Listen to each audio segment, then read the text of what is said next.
Quarta etapa. Como organizar um discurso.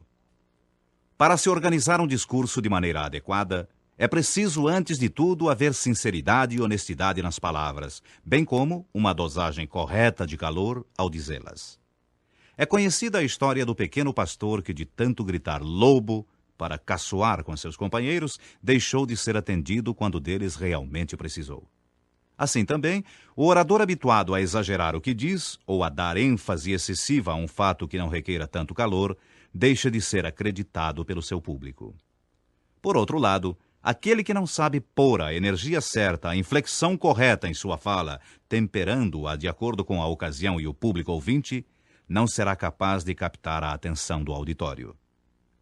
Imagine-se parado em pleno viaduto do chá, olhando para cima e vendo um disco voador. Vira-se aos que estão ao seu redor e diz, sem alterar o tom de voz: "Senhores passantes, reparem lá em cima um objeto voador desconhecido." Poucos serão os que irão lhe dar atenção. Agora, se você diz, em tom de voz quase gritado: "Vejam, um disco voador, olhem!" Pode estar certo que, num raio de muitos metros, todos olharão para o alto. Você lhes terá chamado a atenção, fazendo-os crer em você por haver usado o chamamento certo. Pois bem, esse mesmo critério deve ser adotado ao preparar um discurso. De acordo com o objetivo, o auditório e as circunstâncias, assim deve ser o seu pronunciamento. Um discurso deve ser convenientemente organizado. Como organizá-lo? Dentro do plano tradicional ou de sua divisão clássica. Apenas para recordar, porque estudar é repetir. Exórdio ou apresentação do tema. Exposição ou desenvolvimento. Peroração ou final. Escolha um tema que conscienciosamente sinta que pode envolver você. Caso não consiga se sentir envolvido por ele, não terá o entusiasmo necessário para atrair o interesse dos ouvintes. O assunto que não chegar a interessar a você não deve também interessar a alguém que tem os mesmos sentimentos e as mesmas reações que você, não é? Imagine-se frente a um auditório falando sobre a pressão causada pelos bancos de gelo da Antártica no casco dos navios e sua natural consequência. Se não for técnico ou expert no assunto, você não se sentirá à vontade, por mais dados que tenha a respeito. Por outro lado, ao falar sobre a necessidade e importância de ver atendido o pedido de extensão da rede de água ou de luz até o bairro onde você mora, pode estar certo de que toda a ênfase exigida virá naturalmente. Portanto, procure viver o tema que vai desenvolver. Vamos então ao assunto do discurso a ser pronunciado. Podemos enfocar, por exemplo, o tema Deus. É bom recordar que é importante possuirmos um acervo tão vasto quanto possível de informações sobre o assunto. Então, vamos juntar tudo o que já lemos a respeito da proposição Deus. Por exemplo, a poesia Deus, de Casimiro de Abreu. Eu me lembro, era pequeno, e brincava na praia, o mar bramia, e erguendo o dorso altivo sacudia a branca escuma para o céu sereno. E eu disse à minha mãe nesse momento: que dura a orquestra, que furor insano, que pode haver maior do que o oceano ou que seja mais forte do que o vento? Minha mãe, a sorrir, olhou para os céus e respondeu: um ser que nós não vemos é maior do que o mar que nós tememos, mais forte que o tufão. Meu filho, é Deus. Para conseguir mais força e riqueza em seu discurso, ao citar um autor, enumere tantos dados biográficos sobre ele quantos forem cabíveis.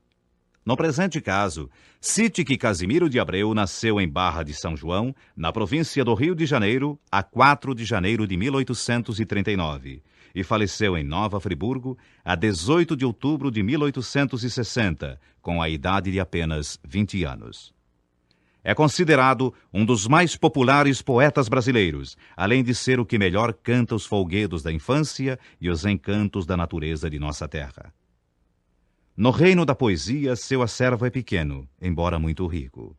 Só é conhecido um livro de versos seu: Primavera. A poesia Deus é uma das melhores desse poeta fluminense. Não há como escapar de sermos intimamente tocados pelo poder de sua linguagem poética, não importando qual o sentido que expresse. Além desses dados, o orador deve dizer no exórdio que se lembra, com respeito à poesia Deus de Casimiro de Abreu, que o grande Rui Barbosa considerava o melhor argumento sobre a existência de Deus. Depois, de posse de um cabedal razoável de informações sobre Deus e o poeta, poderá estender seus comentários. Na exposição, teça algumas considerações sobre os dois grandes brasileiros, Casimiro e Rui. O primeiro, poeta romântico. O segundo, grande prosador, jurista e uma das maiores inteligências do Brasil. Na peroração ou conclusão, exaltar em linguagem mais eloquente a figura do Criador, a personalidade do Senhor que segura as rédeas das constelações. Dar ao auditório um pensamento que fique como uma inesquecível mensagem. Vivemos dentro da ordem universal. Como se chama a inteligência ordenadora? É Deus, somente Deus, o Criador. Plano de discurso em torno de um pensamento. Considere agora um rápido discurso na inauguração de uma biblioteca. O orador recorda-se de um pensamento lido à porta de uma biblioteca visitada. Entre e leia, saia e vença. Faça um comentário sobre o significado expressivo dos 4 verbos. Entre, leia, saia e vença. A decisão primeira de entrar numa biblioteca. A leitura de um livro, tesouro de luz e de saber. Saída da biblioteca e a disposição inarredável de vencer. Na peroração, procure deixar com o auditório algo como este pensamento do grande orador sacro Padre Antônio Vieira, literariamente português e brasileiro. O livro é um mudo que fala, um surdo que responde, um cego que guia, um morto que vive. Procure concluir com o pensamento lido à porta da biblioteca. Entre e leia, saia e vença. Insista em deixar bem claro o pensamento final de seu discurso, tornando a repeti-lo se achar necessário. Discurso à cidade visitada. Quando fizer um discurso à cidade que visita, revele-se conhecedor de sua história, de seus pontos pitorescos e de seus filhos ilustres.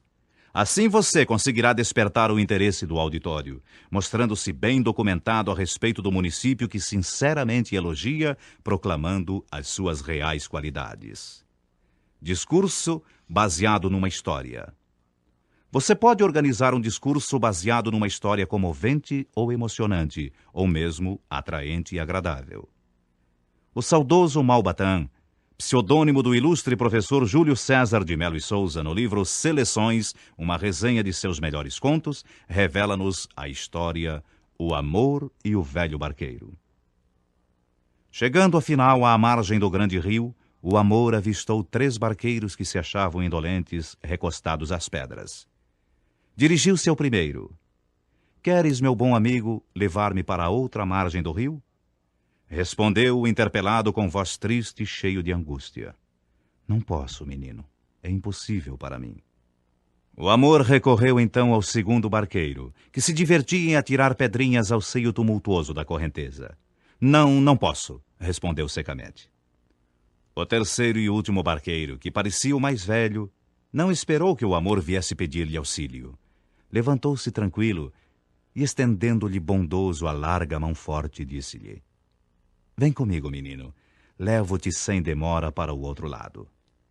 Em meio da travessia, notando o amor, a segurança com que o velho barqueiro navegava, perguntou-lhe: Quem és tu? Quem são aqueles 2 que se recusam a atender ao meu pedido?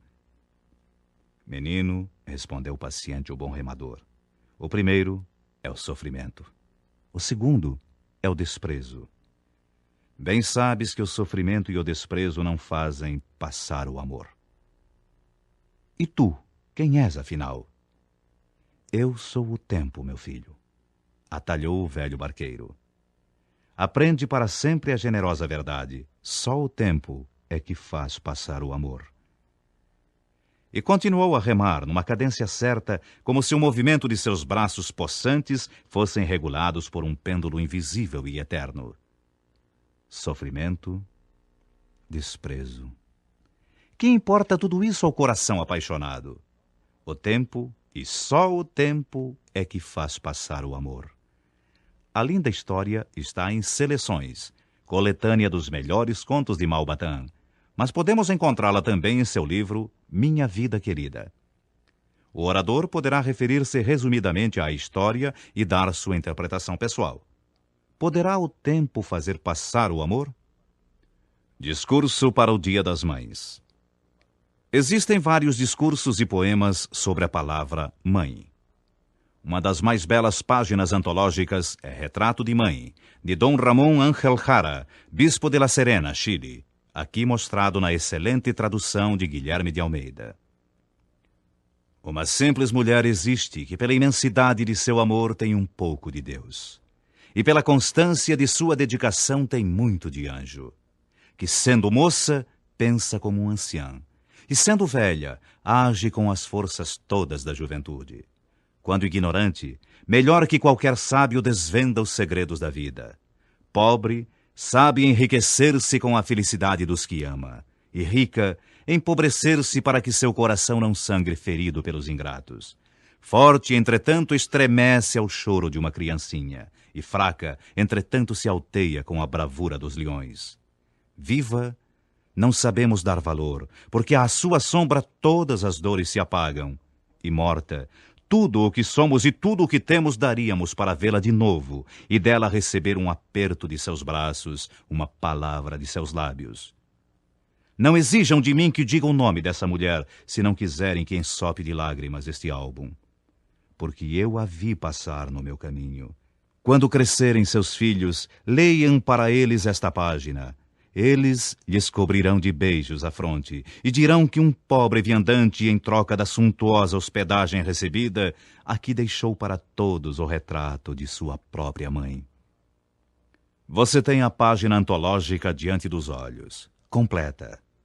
Para comentá-la em seu discurso para o Dia das Mães, poderá ler inteiramente esta obra-prima ou escolher uma das passagens que considerar mais expressivas, destacando a das demais, como por exemplo: Pobre, sabe enriquecer-se com a felicidade dos que ama, porque mãe encontra sempre felicidade no amor.